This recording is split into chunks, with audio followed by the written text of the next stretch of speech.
The Sovana Boom Airport in Bangkok is Thailand's busiest airport, welcoming over 50 million travelers annually. Recognizing the need for sustainable travel options, Airports of Thailand has joined forces with Chinese electric vehicle carmaker GAC AIAN to introduce electric taxi services since January this year. The initiative aims not only to enhance the passenger experience but also to propel the airport towards a greener future.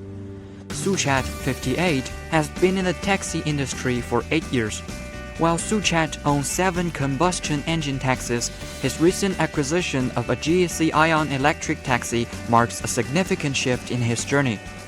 โดยส่วนตัวแล้วในความรู้สึกที่ว่ารถ EV 1คือลดมลภาวะเป็นพิษ2กำลังการขับเคลื่อนก็มาตรฐานผมว่ามันก็ดีกว่ารถน้ำมันจากที่ได้ยินจากผู้โดยสารทุกคนประทับใจว่ารถ EV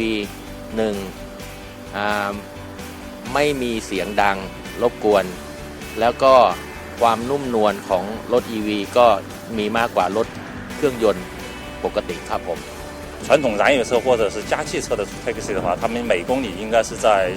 3毛5到4毛，而我们电动车的成本可以控制到1毛5到2毛，这样每一公里的话可以省2毛钱，所以这也是我们吸引那个司机传统那些燃油车司机切换转型的一个很重要的一点。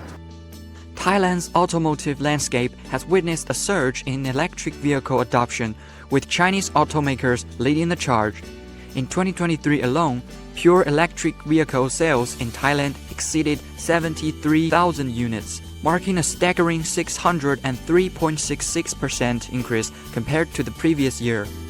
Notably, over 80% of these vehicles are Chinese brands, signaling a profound shift in the country's automotive preferences.